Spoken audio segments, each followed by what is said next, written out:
Hi all. Section 5.3 deals with simplifying complex rational expressions. And it doesn't really add too much to what we've done in the last few sections, but we're going to add one more idea here. And really it's dealing with the idea of what are we going to do if we're faced with a situation where we have A divided by B all over C divided by D. We actually kind of looked at that already. So beyond that, let's reiterate some things we've talked about implicitly before and be a little more explicit. So in example 1, what we're first going to do is we're going to look at what it actually means to be simplified. So we've kind of been talking around this issue and we've been simplifying some things, but let's look at a few examples to see that we're really clear on this. Again, as with the other videos, be sure to try each of these problems first and then come back and see what the final answers are. Alright, example 1a. Well, when we look at that, we see that we have an x minus 2 in the numerator and x minus 2 in the denominator. Those can be canceled, so this was not simplified. In B, well, we have a fraction divided by another fraction. There's always going to be more we can do that this is not simplified. In C, well, I have a term in the numerator, I have a term in the denominator. I have nothing in common to cancel out, so I'm done. To be clear about this, when I say cancel, I'm looking for things like this. An A in common that's being multiplied both by the B in the numerator and a C in the denominator. That's when I can cancel things. Let me look at that one more time. A times B over A times C.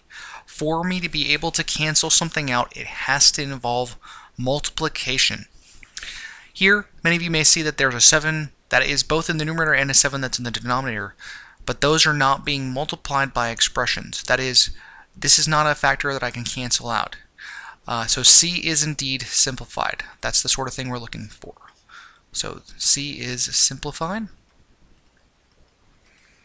In D, this is already factored down into products of prime terms, prime factors.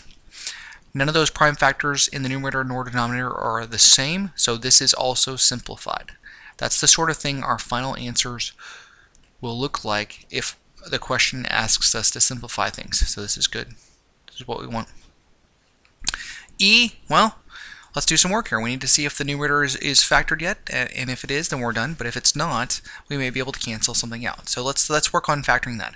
Again, we're going to use that product sum method.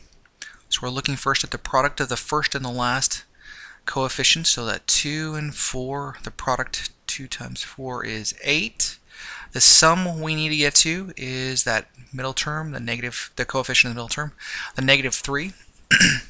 So we're looking for two numbers that multiply together to give us a positive 8 and who add up to be a negative 3. If they add up to be a negative 3, well, let's go back here. If their product is 8, they have to both be positive or both be negative. If their sum is negative, that probably means they're both negative. So let's look at negative 1 and negative 8, which multiply together to give me 8, but they don't add up to negative 3. Negative 2, negative 4 multiply together to give me positive 8, but their sum is, again, not a negative 3. Negative 3 does not go into 8 evenly, negative 4 does, but I'm really back to where I started. This isn't going to do me any good. So there is no set of factors that will work in this way with a product. There are no two integers, rather, with a product of a positive 8 and a sum of a negative 3. That tells me the original expression in the numerator was prime, and this is my final answer. There's nothing else I can do. So C, D, and E were all simplified, and that's what the sort of things we're going to have as our final answer to simplification questions will look like. So let's go on to example 2. In example 2, we're asked to simplify the following. And I have a little note there. It says the process here to do in general is that WW, it stands for whatever works. So I'm going to look at a couple different methods for some of these problems, but you want to find something that works for you, and that's really the goal here. So it doesn't matter which method you use, so long as it's something you find effective for you. And that usually means something you can remember and something that works well for you. Alright, so looking at this, I hopefully first noticed that there's a fraction divided by another fraction. And the first method I'm going to use is I'm going to start by simplifying each of the fractions and then rewriting it as a multiplication problem and just kind of going from there. So again, I'm going to look at simplifying the fractions. I'll notice the bottom one, not much I can do with that. That one's pretty good. But on the numerator, I have that 1/5 plus 1 over x. So I need to find a common denominator. So the LCD of that top fraction is 5x, which is going to mean I'm going to want to multiply the first term by x over x, and the second term by 5 over 5, which will give me x over 5x plus, well, that's really going to be another 5x there, plus 5 over 5x, which is going to be x plus 5, that quantity, over 5x. That's my top fraction, my top rational expression now, divided by x plus 5 over 2. Right, since I'm taking one fraction dividing it by another, I can rewrite this as a multiplication problem as x plus 5 over 5x times the reciprocal of the original denominator, the original fraction in the denominator, that is 2 over x plus 5. Hopefully we see these x plus 5's cancel out, and we're left with 2 over 5x. All right. So again, the process used in this simplification was to take everything in the numerator, simplified into one combined fraction, everything in the denominator simplified into one combined fraction, and then make use of the idea that when we're dividing by a fraction, that's equivalent to multiplying by the reciprocal of that fraction. That wasn't very hard here because I only had to worry about the numerator, but that was the process we used here. On all these problems, we need to worry about the domain. So let's look at the domain. You can do this in a few different ways throughout this problem, but a good way is to look at the original fractions. All right, looking at the domain of 1/5, well, that's a real number. Its domain is all real numbers. 1 over x, there we can't have x equal 0. And since I'm dividing by another fraction, I need to look at both terms there. So x plus 5 can't equal 0, and 2 can't equal 0, but then 2 can never equal 0. X not equal to 0, that's when x isn't 0, so that's pretty good. Looking at the x plus 5 is not equal to 0, we'll subtract the 5 from both sides, and we'll see that the overall domain should be x is not equal to 0 or negative 5. Alright, example B here. Let's give me a little more room. I want to simplify this. Again, we're going to take the process that we're going to simplify everything in the numerator, and we're also going to simplify everything in the denominator. And by simplifying in this sense, I'm going to make them into one fraction. So let's find the LCD of the numerator. So the numerator's LCD. Well, let's look at factoring that x squared minus 4. That's x plus 2 times x minus 2. So it looks to me like the LCD is going to be x plus 2 times x minus 2. And I'll just need to multiply the first term by x plus 2 over x plus 2. In the denominator, well, one of the fractions is just x over 1, the other is x plus 2. So I need to multiply that first expression by x plus 2 over x plus 2. Doing that, I'm going to get in that the first term in the numerator should be x times x plus 2. So I'm looking right here. X times x plus 2 should be x squared plus 2x over that x plus 2 times x minus 2 plus 1 over x plus 2 times x minus 2. That's just a plus 1 here then. Alright, and this is all going to be over x times x plus 2 times x, that's still x squared plus 2x over x plus 2. So that's from the first term. So again, this is all representing what I get from right here. I still have that plus 1 over x plus 2. Well, that's really just going to be plus 1 then. Alright, again, our goal here is to simplify everything in the numerator and everything in the denominator. So doing that, I'm really going to want to take that x squared plus 2x plus 1 and factor that. Looking at that, hopefully many of you realize that's a perfect square, and that is indeed x plus 1 quantity squared over x plus 2 times x minus 2 in the numerator, an overall fraction, divided by x plus 1 quantity squared over x plus 2 in the denominator. Alright, so multiplying by the reciprocal of the denominator, we're going to see this is the original numerator, x plus 1 squared over x plus 2 times x minus 2 times, let's do this, x plus 2 over x plus 1 quantity squared. One more time, that's the reciprocal of this denominator down here. So I was taking the reciprocal of that, can't quite see all of it, and that's the expression I have over here. Okay, now we're going to look to cancel things out. I see an x plus 2 here in common. I see an x plus 1 squared in common. Remember, implicitly when you're multiplying these things out, there's a 1 that you really have there, and when you cancel them out, that 1 doesn't go away. So we're left with 1 over, I saw here I still had an x minus 2 in the numerator, or rather the denominator, and that's what this will simplify down to. So that's simplified kind of nicely. Alright, your domain here is still of some importance. Okay, so the domain, it's going to represent anything that would make the denominator 0. So we got to be a little careful on this one. Any of the three denominators I really have. So this initial denominator down here, or this denominator here, or really the entire expression that was my denominator down here. So I kind of have to worry about three things. That numerator's denominator would be 0 if x plus 2 equals 0. So we want to make sure that x plus 2 does not equal 0. Let me write that the way I meant to. We also can't have x minus 2 be 0. Well, clearly from the denominator, the initial denominator, I don't want to have an x plus 2. I need to make sure x plus 2 doesn't equal 0. That's okay. But I have one other thing to pay attention to, and this is a little strange looking maybe. But if that numerator of the fraction in the denominator was 0, that would make the entire denominator 0, which would make the original expression undefined. So I can't have that x squared plus 2x plus 1 be 0 either. Nicely, I see this factored form right here as the x plus 1 quantity squared. So I want to make sure that x plus 1 quantity squared does not equal 0. Alright, from these three things, work these out, but you should see that the overall domain is going to be where the set of all x so that x does not equal -2, 2, or -1. So those are the values I've got to exclude there. Be careful about the -1. It's a little hairy there, but it comes from this part right here, the x plus 1 squared.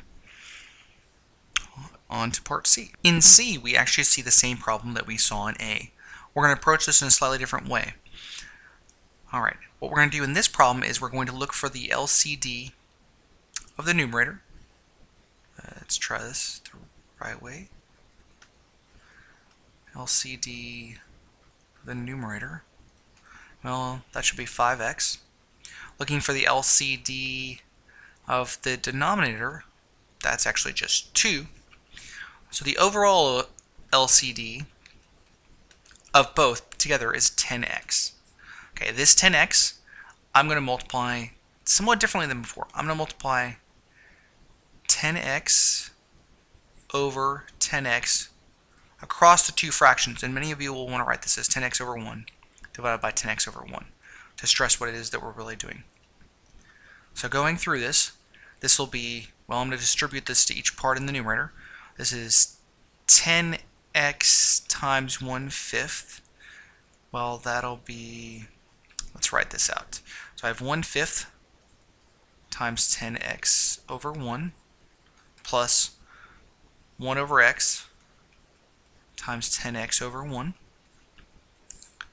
all over x plus 5 divided by 2 times 10x over 1. Alright, looking at each of these three terms and simplifying as we go.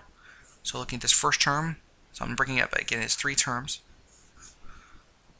In the first one, 1/5 times 10x over 1, well, I have a 5 cancel out. I'm left with just 2x. In the second, I have the x's cancel out. I'm left with a plus 10. In the denominator, the 2 and the 10x cancel. I'm left with 5x in this second term. Alright, let me underline that in red. Really red. That second term I got a 5. So it should be x plus 5 times 5, or 5x. Well, let's just write it like that. 5 times x plus 5. In the numerator, I have a 2 in common. Let me do one more thing here. If I look back what I underlined in red, and I actually read it carefully, I would notice that was 5x. There really better be an x there. Ah, yes, okay. Alright, so I'll keep that in red. I'll just keep going in red.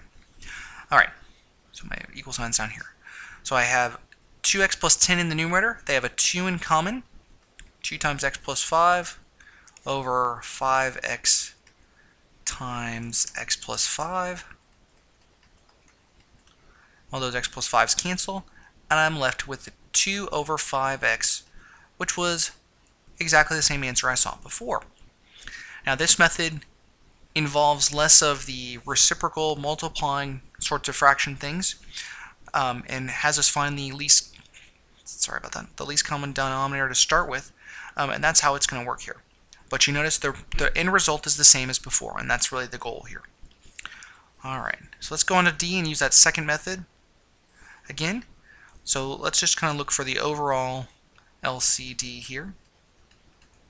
Again, try this yourself before going further. And you may want to refer to example B. This is the same example to help you in seeing what that overall LCD is. Okay, looking in the numerator, I have an x minus 2 term in a denominator. This x squared minus 4 is equivalent to x plus 2 times x minus 2. And I have an x plus 2 in the denominator. So together, my overall LCD is x plus 2 times x minus 2. Now the process we used in the first example, or rather in example C, that we're going to use here, is going to cause each term to be simplified. That is, if we look back at example C, I started with 1/5. After I multiplied by that, I no longer had a fraction. This 2x is not a fraction. That 1 over x, not a fraction. That denominator initially, not a fraction. And that got us down to a 2-level fraction from the initial 4-level fraction. And that's what this overall LCD's purpose is to cause that to happen. And frequently that will make the simplifications thereafter simpler. Alright, so multiplying the numerator here by x plus 2 times x minus 2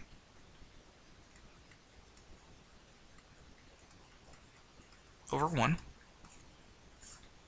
And the same with the denominator, times x plus 2 times x minus 2 over 1. Well, let's see, in the numerator, I'm going to distribute this to both terms. And I'm going to not write this out in the interest of time. Make sure you write out this entire step, but distributing this to the first term over here, I should see when I do that multiplication, the x minus 2's will cancel, and I'll be left with x times x plus 2. Doing it to the second term, well, x plus 2 times x minus 2 was the same as x squared minus 4, so that will simplify down to be just 1. Looking at the denominator, I'll use the green here, kind of circled that already. I'm taking the x plus 2 times x minus 2 times x. That'll give me x times x plus 2 times x minus 2. And then lastly, I'll use red again. This term times the 1 over x plus 2. With those, the x plus 2's will cancel. I'll be left with x minus 2. Alright, in the numerator, I can distribute that and combine like terms. I got x squared plus 2x plus 1. Actually, I don't have any like terms there. We'll look at that again in a second. In the denominator, kind of something interesting went on. I have an x minus 2 term in common among those two terms in the denominator. So I can factor out an x minus 2. I'm left with x plus 2, rather x times x plus 2, plus 1 is what I'll need when I factor that out. Continuing over here, that numerator is going to factor to x plus 1 quantity squared. In the denominator, I'm going to have x minus 2 times x squared plus 2x plus 1 inside that big set of parentheses, this big set right here, which is going to be equal to x plus 1 squared over x minus 2 times x plus 1 squared.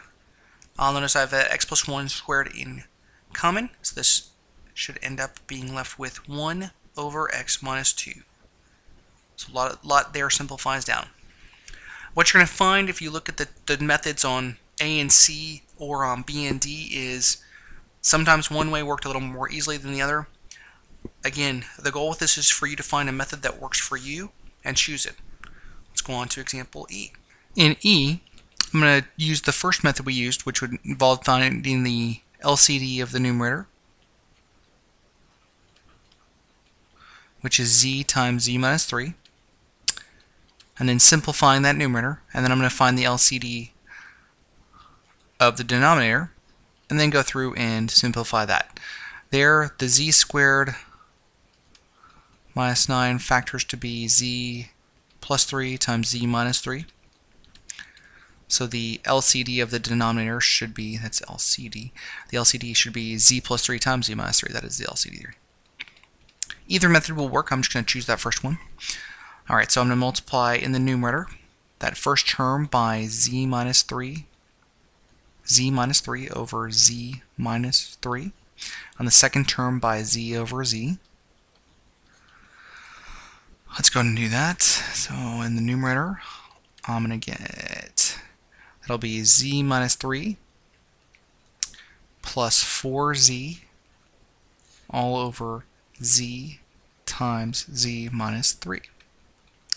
In the denominator, I'm going to multiply that first term. Well, it's already got that common denominator, so I'm good. And the second term, I'll need to multiply by, we'll do this in blue, z plus 3 over z plus 3. So putting that together in the denominator, my common denominator down there should be z plus 3 times z minus 3. And the numerator should be z from that first term plus 1 times z plus 3 is z plus 3. Alright, I'm going to erase off this extra part. Simplifying both the numerator and denominator by combining like of the two fractions. Rather, simplifying the numerators in both of the two fractions. The numerator of the top one becomes 5z minus 3 over z times z minus 3. And in the bottom one, we'll get 2z plus 3 over z plus 3 times z minus 3. Alright, now I can rewrite this as a multiplication problem by multiplying the denominator fraction, the reciprocal of that rather, times the original numerator. So we're going to get 5z minus 3 over z times z minus 3 times the reciprocal of that fraction will be z plus 3 times z minus 3 all over 2z plus 3. Now looking for things to cancel out, I see this z minus 3, and that's all I see.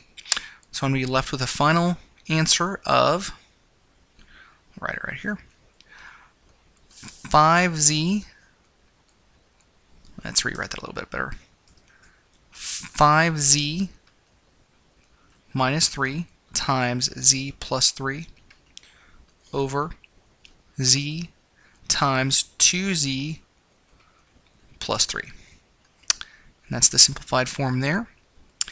For the domain, remember, you need to look for where the denominators of anything are 0. So any of these denominators can be true, or any part of that original denominator, so that 2z plus 3 is the other place. So I kind of have 5 things to look at. It's a little simpler than that. But my domain, try this yourself. If you have questions, you can then ask me about it. But the domain here should be z cannot be 0, 3, negative 3, or a negative 3 halves.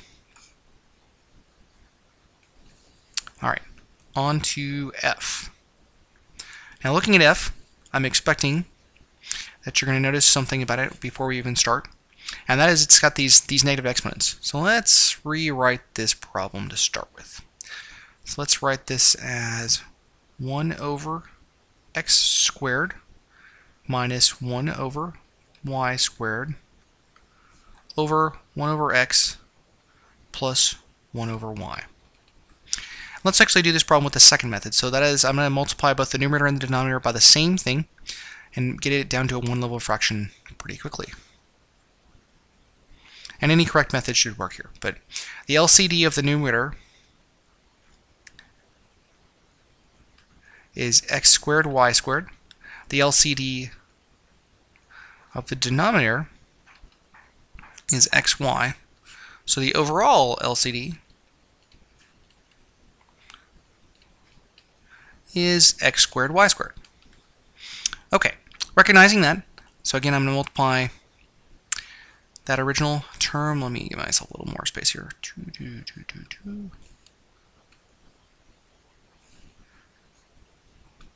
going to multiply this by x squared y squared over 1 divided by x squared y squared over 1. And this is okay because I'm really just multiplying by something equivalent to 1. I'm doing it conveniently to make my expression look simpler, look nicer, make it easier to deal with. But I'm really just multiplying by 1. So I'm going to multiply this times that 1 over x squared. In doing that, the x squared will cancel. I'll be left with just y squared. I'm going to multiply that x squared y squared over 1 times 1 over y squared. There, the y squared will cancel, and I'll be left with x squared. In the denominator, I'm going to multiply this times 1 over x. I'll be left with xy squared. Let's try it again. Xy squared plus, from the second term, that last one, I've got this term down here times 1 over y. It's x squared y squared times 1 over y. One of the y's cancels out. I'm left with x squared y. Alright, now I need to factor, cancel out anything if I can, and then I'll be done. In the numerator, hopefully you recognize this as a difference of two squares. So this is y plus x times y minus x. Alright, divided by, in the denominator, I've got something like in there, I think it's xy. So factoring out an xy from the first term, I'm left with y. Factoring out an xy from the second term, I'm left with x. And I should see here in this expression that the y plus x cancels out.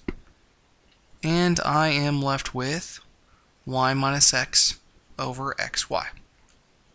So that's the simplified form of this.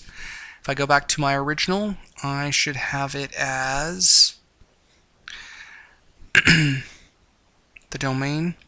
Well, I'll leave the domain for you. So this will be the last thing I do for this problem. And that's 5.3. As always, please let me know if you have any questions.